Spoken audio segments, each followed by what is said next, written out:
So I misspoke on Regina Hall's name when I originally posted my review for Master, and I had repeatedly called her Regina King. Now I know they're completely different actors, but I've also listened to the feedback from all of you, and I decided to just redo the review so that I can correct my mistake.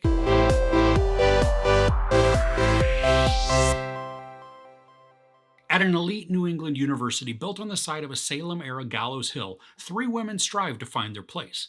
Gail, just instated as master, who is a dean of students, discovers what lies behind the school's immaculate facade.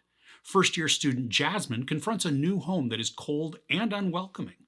And literature professor Liv collides with colleagues who question her right to belong. Navigating politics and privilege, they encounter increasingly terrifying manifestations of the school's haunted past and its present. All right, so this film thrives on creating an unsettling atmosphere. Shadows and imagery are played with to make us question if some of the things that we see are actually real. Also, the lore that haunts the school works to create even more of a foreboding atmosphere. Now, when Jasmine arrives at school, she instantly is put on guard because of odd looks and whispers from other students.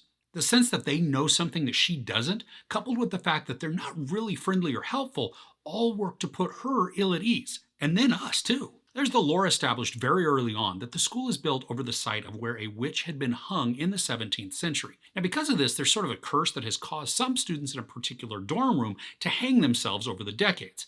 And it's now the room that Jasmine has been assigned to. Regina Hall as Gail, I think she's wonderful. I mean, she has this fierceness to her, but there's also a sense of fear and discomfort, and even some distrust that emanates just from her as she works and encounters other faculty. Because she's put into a position of power, her status is elevated, but that still doesn't take away from the fact that she's massively in the minority at this mostly white school. There's almost this unspoken power play of expectations that is present among her colleagues. I mean, in ways, she is just a figurehead who has been put in place to help change the image of the school. As part of her position, she does get a residence, which is some creepy older house that has just this really big gothic feel to it.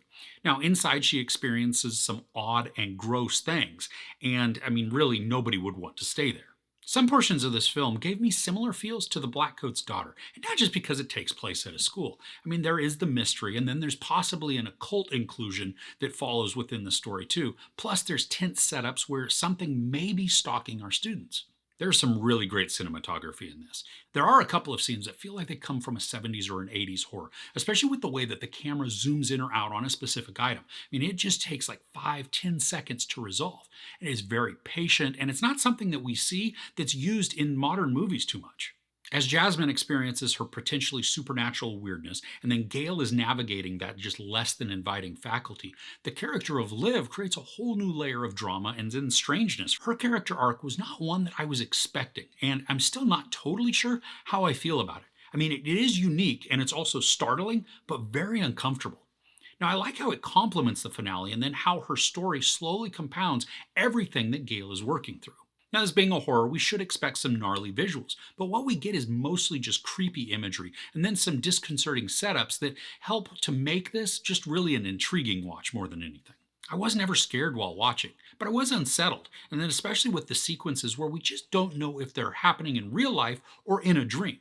And there are several of these scenes that different characters experience, so we can't be totally sure if it's just some jacked up vision or it's real. Now, that being said, though, there are a couple of times where the imagery actually worked against the dread because some of it just looked a little ridiculous and silly. Now, I know that this is a nitpick, but for a college campus, I mean, even a small one, the dorms feel very vacant. There's just not a lot of residents to it. And I know that's meant to help make the setting more isolating and freaky, but it just feels unnatural, and then it doesn't add to anything within counterproductive, really, to the goal. I like how this story begins to confront the issue of racism.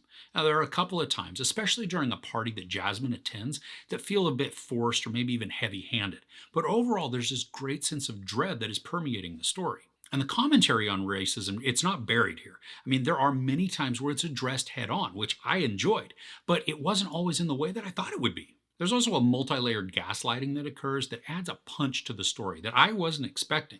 Now, we watch one horror play out, but there's been another one that's going on the entire time, and it was much less overt. There's also a permeating sadness to the whole thing, and not just because it's a horror, but there really is an oppressive tone to the entire production. Now, I know not everything needs or even deserves a happy ending, but it was just a bummer that how some of it finally plays out. I mean, I was hoping for a certain resolution, but what we get is just more grounded in reality. And this does feel also like it's playing a lot on just creating black trauma.